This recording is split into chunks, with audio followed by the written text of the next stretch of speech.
안녕하세요. 오늘 저희가 좀 깊게 파볼 내용은 샹카 베단탐의 테드 강연인데요. 핵심 주제가 이거예요. 우리가 미래의 내 모습을 어쩜 그렇게 잘 모를까? 그리고 왜 그럴까? 연속성 환상이라는 상당히 흥미로운 개념을 중심으로 한번 풀어가 보죠. 네, 이 강연에서 말하는 게 바로 그 연속성 환상이라는 건데요.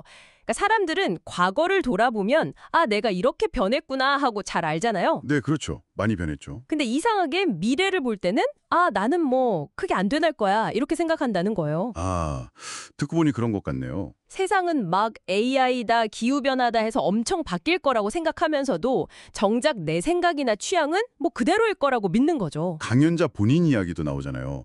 12살 때는 축구에 완전 빠져서 발이 부러졌는데도 숨기고 영화 보러 가고. 네, 아버지를 따라 1.6km를 절뚝거리면서 근데 지금은 40년이나 지나서는 그 정도 열정은 아니라고. 심지어 좋아하는 축구 종류도 다르다고 하더라고요. 맞아요. 그 12살짜리 자기가 봤으면 아마 배신감 느꼈을 거라고까지 하죠. 심지어 20대 때는 인도에서 전자공학자였는데 30년 뒤에 미국에서 심리학 팟캐스트 진행자가 될 줄은 뭐 상상도 못했다고. 그렇죠. 그때는 팟캐스트나 스마트폰 자체가 없었으니까요. 몰랐던 게 아니라 아예 알 수가 없었던 거죠. 바로 이 지점에서 연속성 환상이 딱 설명되는 거군요. 네, 과거의 나와 현재의 나는 확실히 다르다고 느끼면서도 미래의 나는 그냥 지금의 내가 쭉 이어지는 거라고 좀 나이만 든 모습일 거라고 생각하기 쉽다는 거죠. 와, 진짜 그러네요.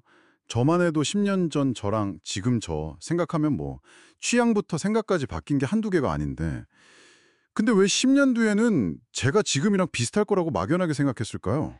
그게 바로 그 환상 때문이라는 거죠. 이게 근데 그냥 생각만 그런 게 아니라 우리 삶에 꽤 큰 영향을 미친다면서요? 그 사례가 아주 인상 깊다고 들었어요. 아, 네. 존과 스테파니 링카 부부 이야기인데요. 스테파니가 젊고 건강할 때 간호사였어요. 네. 위중한 환자들을 많이 봤겠죠. 그래서 남편 존에게 늘 말했대요. 혹시 내가 불치병에 걸려서 의식 없이 연명하게 되면 절대 연명 치료하지 말라고. 삶의 질이 중요하다고. 굉장히 단호했군요. 네. 심지어 감정이 격해지면 차라리 날 쏴버려. 이렇게까지 말했다고 하더라고요. 그런데? 그런데 수십 년이 지나서 스테파니가 실제로 루게릭병, ALS 진단을 받아요. 아, 병이 점점 심해져서 이제 스스로 숨쉬기도 어려워진 거죠. 병원에서 간호사가 물었어요.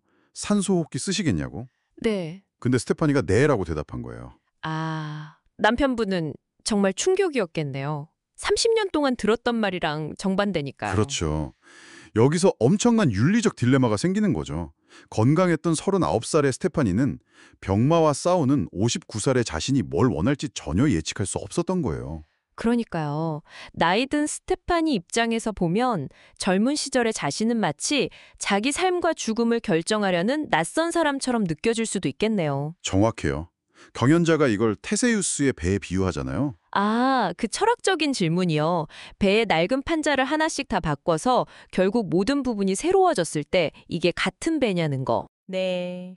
우리 몸의 세포도 계속 바뀌고 심리적으로는 뇌의 가소성이라는 것 때문에 경험을 통해 뇌가 계속 변하고 발전하잖아요. 네, 그렇죠. 그러니까 우리는 사실 끊임없이 새로운 사람이 되어가고 있는 셈이죠. 뇌가 계속 변한다. 가소성 때문에 생각이나 감정, 가치관도 변하는 거군요. 이게 그럼 단순히 개인적인 차원을 넘어서 우리가 맺는 약속이나 사회 제도에도 영향을 주겠는데요? 당연하죠. 예를 들어 결혼 서약? 죽음이 우리를 갈라놓을 때까지 사랑한다? 어쩌면 이건 현재의 내가 아니라 미래의 낯선 나와 지켜야 할 약속이 되는 걸 수도 있어요. 아, 미래의 나는 지금과 같은 마음이 아닐 수도 있으니까. 네. 또 수십 년 전에 만들어진 법이 지금 보면 좀 낡고 어떨 땐 부당하게 느껴지기도 하잖아요. 그것도 비슷한 맥락이죠. 우리는 자꾸만 지금이 역사의 끝이고 미래도 지금과 크게 다르지 않을 거라고 무의식적으로 생각하는 경향이 있는 거예요. 와, 정말 흥미로운데요? 그럼 이렇게 계속 변해갈, 어쩌면 진짜 낯선 사람이 될지도 모르는 미래의 나를 위해서 우리는 지금 뭘 어떻게 할까요? 강연자가 세 가지를 제안합니다.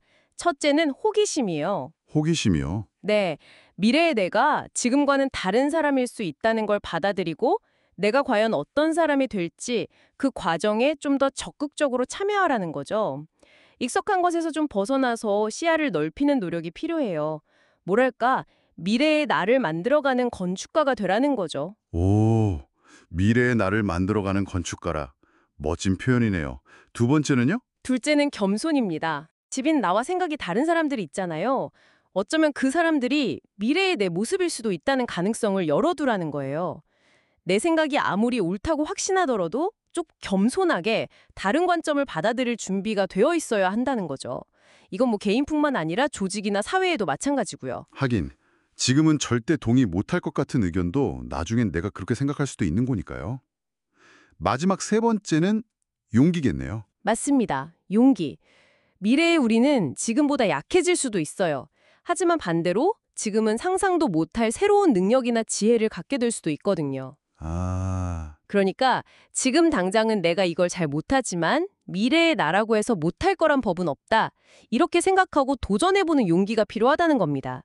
정리하면 호기심, 겸손, 용기.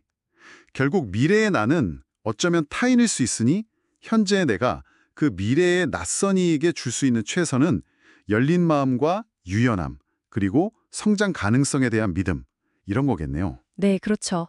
그렇게 산다면 뭐 20년, 30년 뒤에 미래의 나가 지금의 나를 보면서 원망하기보다는 고맙다고 할 가능성이 높지 않을까요? 그러게요.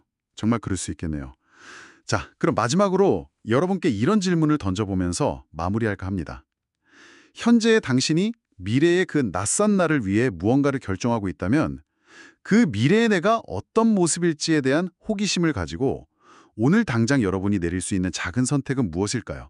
한번 생각해 보시면 좋겠습니다.